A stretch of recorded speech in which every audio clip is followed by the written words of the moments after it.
룻기 1장 8절에서부터 14절까지입니다. 선택과 결정의 문제 앞에서 인생을 살아가면서 우리는 수많은 결정을 내려야 합니다. 쉽게 결정할 수 있는 문제도 있지만 때로는 깊은 생각을 요하는 어려운 문제들이 많이 있습니다. 그런데 중요한 것은 이 결정의 문제들이 우리들의 인생에 있어서 매우 결정적인 영향을 미칠 수 있다는 것입니다. 룻기 1장에 보면 여러 사람이 이 결정의 문제로 인해 고민하는 모습이 나옵니다.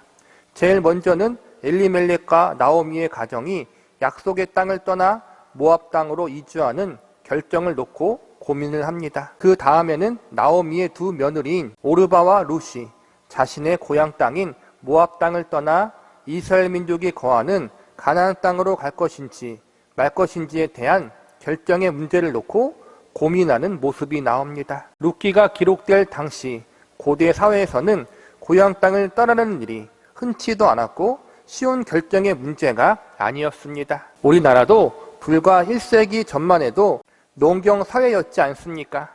산업화가 일어나면서 우리의 할아버지와 할머니, 부모님 세대 중에는 태어나고 자라온 고향 땅을 떠나 일자리를 구하기 위해 도시로 오신 분들이 많습니다. 어릴 때부터 태어나고 자라온 고향 땅을 떠난다는 것은 쉬운 결정이 아니었습니다. 그러나 먹고 살기 위해서 또한 새로운 인생을 꿈꾸며 정든 고향집을 떠나 외지로 삶의 터전을 옮긴 것입니다. 불과 몇십 년 전만 해도 우리나라가 그랬습니다. 그런데 지금으로부터 수천 년 전에는 고향 땅을 떠난다는 것이 더욱 어렵지 않겠습니까? 가나안 땅을 떠난 나오미의 가정의 선택과 모압 땅에 머물러 있기를 선택한 며느리 오르바의 선택에 대해서 쉽게 정죄할 수만은 없는 문제입니다. 우리의 모범은 자신의 고향인 모압 땅을 뒤로한 채 약속의 땅이자 이스라엘 백성들이 살고 있는 곳에 살기로 한 룻의 선택이 가장 아름답고 가장 좋은 결정이라는 사실을 알고 있습니다. 그러나 우리는 이미 성경을 통해서 결과를 다 알고 있는 사람들입니다. 이미 나오미 가정의 잘못된 선택과 오르바의 아쉬운 선택의 결과가 어떠한지를 이미 성경을 통해서 배운 사람들이기 때문에 쉽게 룻의 선택을 지지합니다. 그러나 막상 이러한 선택과 결정의 순간이 우리 인생 가운데 찾아왔을 때 어떤 사람들은 나오미 가정과 같은 선택을 할 수 있고 또 어떤 이들은 오르바와 같은 결정을 할 수도 있습니다. 사실 룻과 같은 선택을 하는 경우는 많지 않을 것입니다. 왜냐하면 상황적으로 현실적으로 룻의 선택은 합리적이지 못한 선택이었고 인간의 생각으로 볼 때 그리 좋은 선택처럼 보이지 않기 때문입니다. 우리는 오늘과 다음 시간에 걸쳐 룻기 1장에 나온 인물들의 선택과 결정의 문제들에 대해서 살펴보고자 합니다. 사실 결론은 이미 나와 있습니다. 룻처럼 믿음의 선택을 해야 한다. 그러나 이것은 이미 우리가 다 알고 있는 결과론적 정답입니다. 우리는 결과를 다 알고 있으니 룻의 선택이 옳고 복되다라는 사실을 당연하게 받아들이고 있습니다. 그래서 우리는 오늘과 다음 시간 본문 말씀을 통해서 단순히 룻의 선택이 옳았다라는 결론적인 부분만 배우는 것으로 끝나지 않으려고 합니다. 나오미 가정과 오르바의 선택을 통해 그들의 모습이 우리의 모습이 될 수 있다는 사실과 누구나 그들과 같은 연약성과 한계성을 가지고 있다는 사실에 대해서 배워보고자 합니다. 그리고 결국 우리 자신이 가지고 있는 힘과 능력과 지혜로 우리 인생을 책임질 수 없다는 사실에 대해서 깊이 알아가는 시간을 가져보고자 합니다. 수많은 선택과 결정의 순간들 앞에서 우리는 늘 옳은 선택, 합당한 결정을 할 수 없다는 사실을 배우므로 하나님만이 우리 인생을 책임질 수 있다는 사실을 배울 수 있는 시간을 가져보도록 하겠습니다.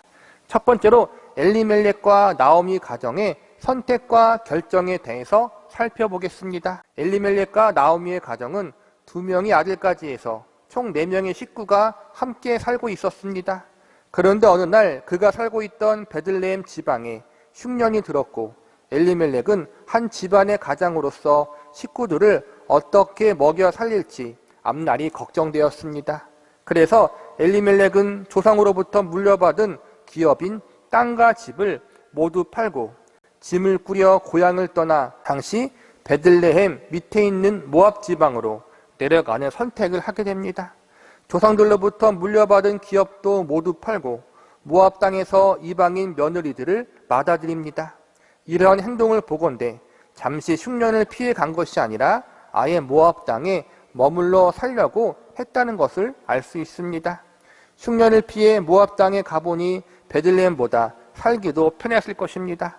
그러나 엘리멜렉과 나오미의 가정은 먹고 사는 문제보다 더 중요한 신앙적인 부분, 영적인 부분을 도외시하는 잘못을 하고 말았습니다.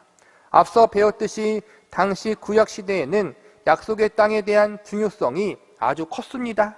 이스라엘 백성들에게 있어서 가장 큰 저주 중 하나는 하나님이 약속으로 주신 땅에서 쫓겨나 사는 것입니다. 이방 민족과 함께 사는 것 역시도 가장 큰 잘못으로 여겼습니다. 당시 구약시대에는 하나님의 백성들의 정체성이 매우 중요했기 때문에 하나님은 율법을 통해서 정체성을 잃어버리게 만드는 모든 행위를 금지시켰습니다. 본문 3절과 4절을 보시기 바랍니다. 나오미의 남편 엘리멜렉이 죽고 나오미와 그의 두 아들이 남았으며 그들은 모압 여자 중에서 그들의 아내를 맞이하였는데 하나의 이름은 오르바요 하나의 이름은 루시더라.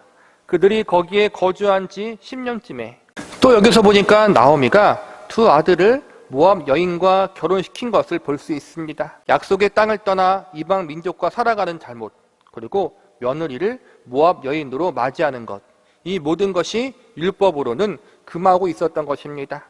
잠깐 흉년을 피해 가는 것까지는 이해할 수 있습니다.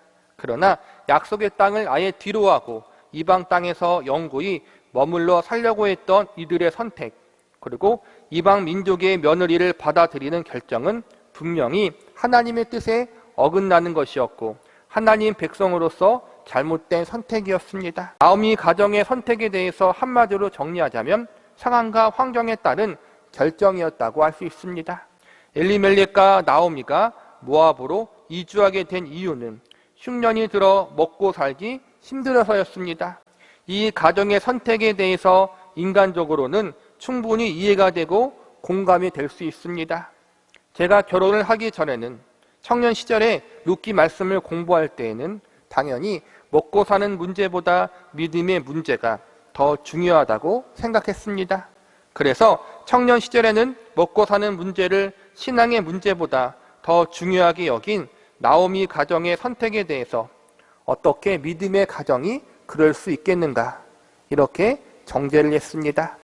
물론 나오미 가정의 선택은 분명 잘못된 선택이었다는 사실은 변하지 않지만 제가 결혼을 하고 아이를 낳고 한 가정의 가장이 되어 보니까 사실 한 집안의 가장이었던 엘리멜렉의 선택이 이해가 가고 공감이 갔습니다. 입장을 바꾸어서 내가 지금 그러한 상황에 있다면 나는 다른 선택을 할 수 있을까라는 생각도 해보았습니다. 비록 약속의 땅을 떠났고 이방인 며느리를 맞이했지만 그들이 하나님을 믿는 신앙을 버린 것은 아니었습니다. 오늘 본문의 내용을 쭉 보면 시어머니였던 나오미가 며느리들에게 인격적으로 대했고 이방 여인이었던 두 며느리도 시부모에게 최선을 다했던 것 같습니다. 비록 잘못된 선택을 했지만 나오미 가정이 우리가 생각하는 것만큼 불신앙을 가졌거나 콩가루 집안이 아니었다는 것입니다. 오히려 서로 우애가 돈독했던 가정이라고 볼 수 있습니다. 믿음도 괜찮았고 가족 구성원들의 성품과 인성도 괜찮았던 나오미의 가정이었습니다. 그런데 단 한 번의 선택, 모압 땅으로 이주하기로 했던 그 잘못된 결정 하나가 아주 오랫동안 이 가정을 괴롭게 했던 것입니다. 저와 여러분의 삶에도 이러한 경우가 충분히 있을 수 있습니다. 우리 역시도 우리가 처해 있는 상황과 환경에 따라 중대한 선택과 결정을 내리지 않습니까? 나오미 가정의 선택에 대해서 우리는 그 선택이 잘못되었다는 것을 알고 있지만 우리 역시 현실의 삶 속에서 잘못된 선택인 줄 알면서 상황 때문에, 환경 때문에 어쩔 수 없이 나오미 가정과 같은 선택을 할 수 있다는 사실을 알고 있어야 합니다. 지금까지 살아온 우리들의 인생을 한번 돌아보십시오. 우리가 언제나 믿음의 선택을 하며 살았습니까? 대부분 내가 직면하고 있는 상황과 여건에 따라 그에 맞게 결정을 내리지 않았습니까? 그리고 그 선택들을 자세히 들여다보면 어떤 선택은 분명 하나님 백성으로서 합당하지 않았던 선택도 있었을 것입니다.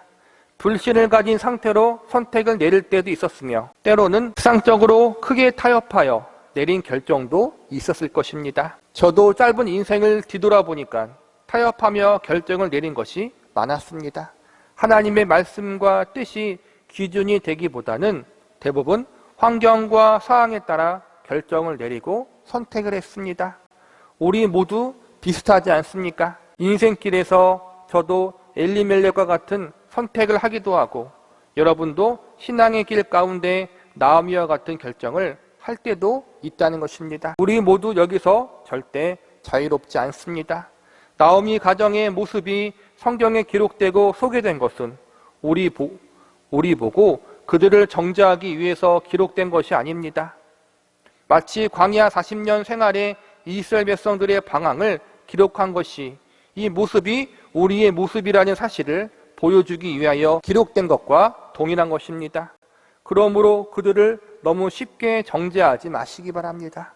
우리는 나오미 가정의 모습을 통해서 그들의 선택을 통해서 우리 역시 동일한 선택, 잘못된 선택을 할 수 있고 이미 그러한 경험을 무수하게 해왔다는 사실을 발견할 수 있어야 합니다. 두 번째로 며느리 오르바의 선택과 결정에 대해서 살펴보겠습니다. 본문 8절과 9절을 보시기 바랍니다. 나오미가 두 며느리에게 이르되 너희는 각기 너희 어머니의 집으로 돌아가라. 너희가 죽은 자들과 나를 선대한 것 같이 여호와께서 너희를 선대하시기를 원하며 여호와께서 너희에게 허락하사 각기 남편의 집에서 위로를 받게 하시기를 원하노라 하고 그들에게 입맞춤에 그들이 소리를 높여 울며 나오미에게는 오르바와 룻이라는 두 며느리가 있었습니다. 남편이 모두 세상을 떠났고 이제 시어머니와 두 며느리만 남았습니다. 여자 3명이서 먹고 살아갈 현실이 막막했습니다. 그래서 처음에는 나오미의 고향인 베들레헴으로 모두 다 같이 돌아가려고 했지만 생각해보니 자신은 괜찮지만 이방 사람이었던 두 여인이 타국으로 가서 살아간다는 것이 걱정되었습니다. 자신도 타국에서 고생했는데 두 며느리도 그럴 수 있다고 생각이 든 것입니다. 그래서 시어머니는 개인적인 욕심을 버리고 두 며느리에게 친가로 가서 좋은 사람 만나 재혼을 하라고 권면하고 하나님의 축복을 빕니다. 나오미의 이러한 권면과 축복을 비는 모습은 진심에서 우러나온 말이라고 생각됩니다. 시어머니도 인격적으로 훌륭했고 이 두 며느리도 성품이 훌륭했던 것 같습니다. 나오미는 두 며느리를 책임질 수 있는 상황이 아니었고 그렇다고 과부가 된 세 여인이 함께 살면서 먹고 살 수 있는 방도가 있는 것도 아니었습니다. 최선의 방법은 며느리들은 자신들의 부모의 집으로 돌아가 재혼을 하는 것이었고 자신은 고향 땅에 돌아가 친척들의 도움을 받으며 사는 것이었습니다. 그래서 나오미는 두 며느리를 서로 좋은 모습으로 헤어지는 것이 현실적으로 가장 좋은 선택이라고 여겼습니다. 이러한 나오미의 권면을 듣고 며느리 중 한 명인 오르바는 자신의 친가로 돌아가게 됩니다. 본문 14절을 보시기 바랍니다. 그들이 소리 높여 다시 울더니 오르바는 그의 시어머니에게 입맞추되 룻은 그를 붙쫓았더라. 여기서 보니까 오르바는 시어머니에게 입맞추었다고 나왔습니다. 이 말은 나오미를 떠나 자신의 친정으로 갔다는 것입니다. 14절의 말씀만 보면 확실치 않지만 이어지는 15절에 보니까 나오미가 룻에게 말한 대화를 통해 오르바에게 돌아갔다는 사실이 분명히 나옵니다. 이어지는 15절을 보시기 바랍니다.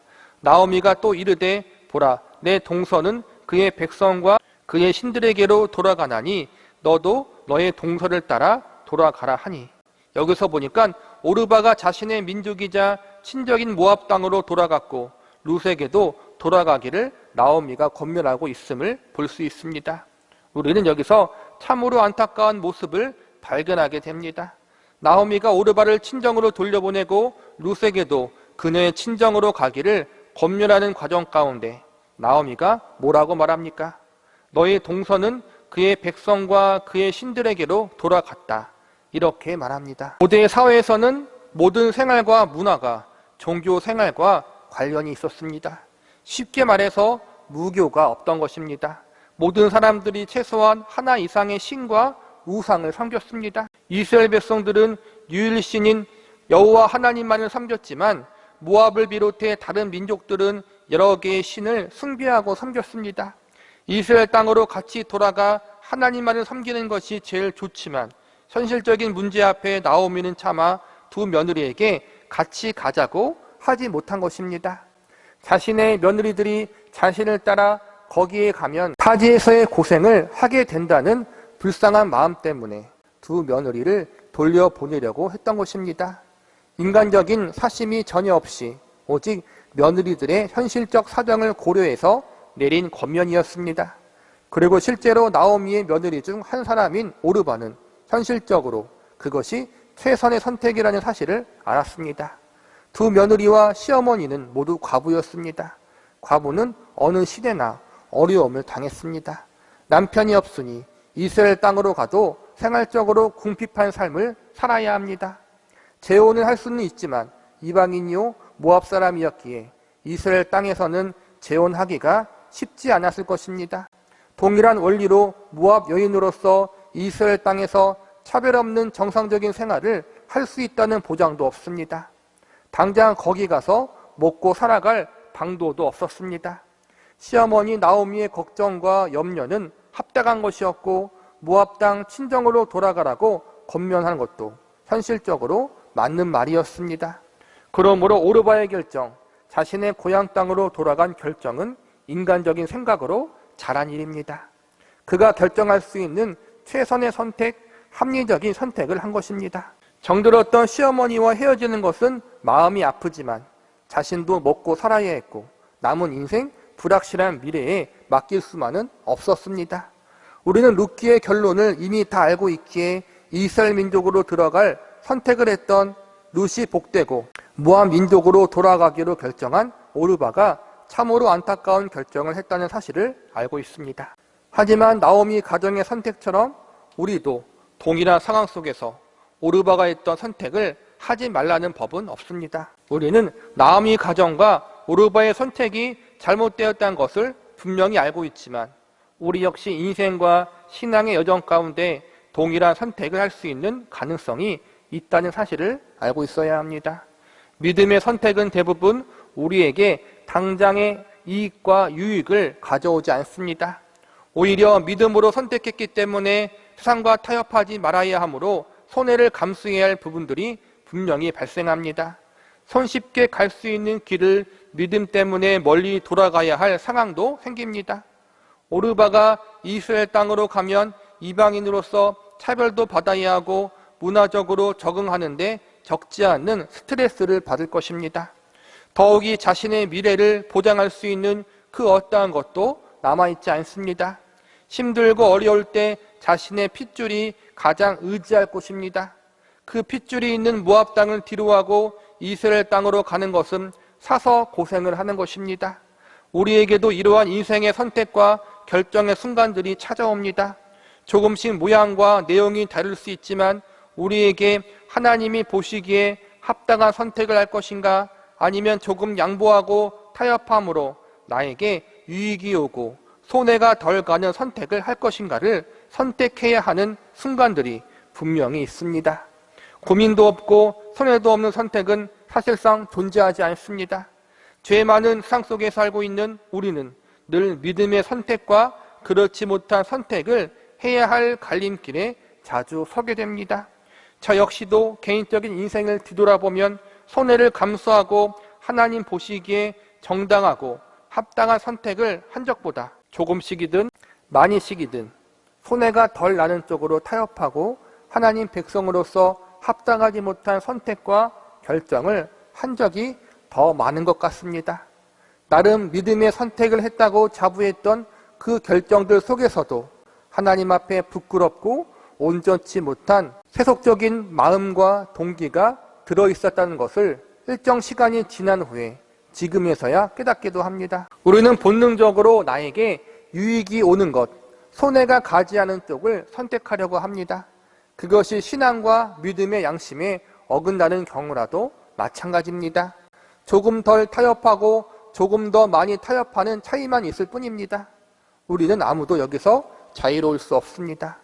우리는 나오미 가정의 선택과 오르바의 결정 속에서 우리도 그들과 동일한 연약성을 가지고 있고 우리 역시 자주 그러한 결정을 한다는 사실을 겸손히 깨닫고 인정하는 자리에 갈 수 있어야 합니다. 나는 절대로 그러지 않는다. 어떻게 그럴 수 있는가? 이렇게 우리는 함부로 이야기해서는 안 됩니다. 나오미 가정과 오르바의 결정 속에서 그들의 타협 속에서 참으로 연약하고 부족한 우리의 모습을 발견할 수 있어야 합니다. 말씀을 정리하고자 합니다. 오늘 말씀의 결론은 나오미의 가정과 오르바의 모습이 우리의 모습과 비슷하다는 것입니다. 아니, 똑같다고 할 수 있습니다. 우리 역시 늘 현실과 타협하고 손해를 보지 않기 위해서 노력합니다. 그것이 신앙적 타협을 가져온다고 해도 소극적으로나 적극적으로나 정도의 차이가 있지 우리의 본능은 언제나 타협적으로 기웁니다. 그러나 다행인 것은 우리는 지금 오늘의 말씀을 배우고 이 말씀을 통해 자신을 한번 점검하고 돌아볼 기회를 얻은 사람들이라는 것입니다. 이미 세상을 떠난 분들의 구원과 심판의 여부, 그들의 상급에 대한 여부는 하나님의 손에 달려있기에 우리가 무엇라고 말할 수 없습니다. 그러나 우리에게는 아직 우리의 삶이 남아있습니다. 아직 우리가 이 땅에 남아있는 것은 우리를 향한 하나님의 뜻과 계획, 우리가 감당해야 할 소명이 남아있기 때문입니다. 우리는 인생길과 신앙의 여정을 걸어가면서 좋든 싫든 또다시 선택과 결정의 문제를 놓고 씨름해야 합니다. 그 과정 가운데 우리는 또다시 알면서 엘리멜렉과 나오미 가정같이 상황과 현실에 타협하여 선택하기도 하고 오르바와 같이 나한테 손해가 없는 합리적인 결정을 내리기도 할 것입니다. 그 선택과 결정이 우리의 믿음과 신앙에 긍정적인 영향보다 악한 영향을 미칠 수도 있습니다. 우리 모두 여기서 절대로 자유롭지 않습니다. 우리는 오늘 나오미 가정과 오르바의 선택과 결정의 모습을 통해서 우리의 연약성과 한계성을 발견할 수 있어야 합니다. 우리가 인생을 살면서 하나님의 뜻에 합당한 결정을 내리고 믿음의 선택을 하기로 바라지만 우리의 바람과 기대대로 선택하고 결정하기에는 인생의 현실이 만만치 않고 우리가 가진 믿음 역시 온전하지 못합니다. 신앙적으로 영원히 변치 않는 하나님 말씀, 기록된 성경 말씀을 기준으로 하고 올바른 결정과 판단을 해야 한다는 정답은 이미 알고 있습니다. 그러나 머리로 아는 것과 현실적으로 선택하는 것은 사실 별개의 문제일 때가 더 많습니다. 믿음으로 아는 것과 현실의 선택이 불일치할 때가 더 많습니다. 말씀이 기준이 되고 믿음이 기준이 되어 선택해야 함을 알고 있습니다. 그러나 정답을 안다고 해서 우리가 그렇게 살아갈 수 있는 것은 아닙니다. 하나님 말씀을 몰랐을 때에는 몰라서 넘어졌고 하나님 말씀을 알았을 때에는 알아도 넘어짐을 경험합니다. 믿음이 없을 때에는 믿음이 없어서 실패했고 믿음이 있을 때에는 믿음이 있어도 실패를 경험합니다. 이것이 우리 인생과 믿음의 현실입니다. 우리는 이처럼 수시로 넘어지고 실패할 수밖에 없지만 중요한 것은 그러기에 하나님만 의지하고 바라보는 자리에 가야 한다는 것입니다. 오늘 말씀의 결론은 저와 여러분도 자유로울 수 없고 우리도 언제든지 그리고 실제로 수시로 잘못된 선택, 하나님 보시기에 합당하지 못한 결정을 하면서 살아가고 있다는 사실을 솔직히 인정해야 한다는 것입니다. 나는 절대로 그러지 않는다. 아닌 척 하시면 안 됩니다. 나는 안 그런다고 착각해서도 안 됩니다. 우리 자신을 너무 믿지 마십시오. 나 자신에 대한 지나친 맹신은 불신보다 위험합니다. 믿음의 선택을 원하고 신앙적으로 조금도 타협과 문제가 없는 완전 무결한 결정을 내리고 싶지만 그것은 우리의 기대와 바람일 뿐이지 현실은 그렇지 못합니다. 우리는 이러한 우리의 모습을 통해서 스스로 우리 자신의 인생과 신앙을 책임질 수 없다는 사실을 깨달아야 합니다. 우리 스스로 내 인생과 믿음을 지키거나 유지할 수 없다는 사실을 알아야 합니다. 결국 우리 인생의 주인은 내가 아니라 하나님이라는 사실을 우리는 머리로만 아는 것이 아니라 삶으로 알고 인정해야 합니다. 우리의 인생뿐만 아니라 가정도 동일합니다. 가정의 주인은 우리가 아니라 하나님이십니다. 우리의 결정, 우리의 선택은 늘 흔들립니다. 상황과 환경에 따라서 늘 바뀔 수 있습니다. 그래서 우리가 주인 되는 인생일 경우 우리와 우리 가정의 미래는 불확실하고 불안할 수밖에 없습니다. 우리가 우리와 우리의 가정의 미래와 운명을 책임질 수 없는 것입니다. 그러나 하나님은 이러한 우리와 다르십니다. 상황과 환경에 따라 움직이지 않으시고 그분은 절대로 타협도 없으십니다. 왜냐하면 하나님은 상황을 뛰어넘으시고 환경을 주관하시는 전능자이시기 때문입니다.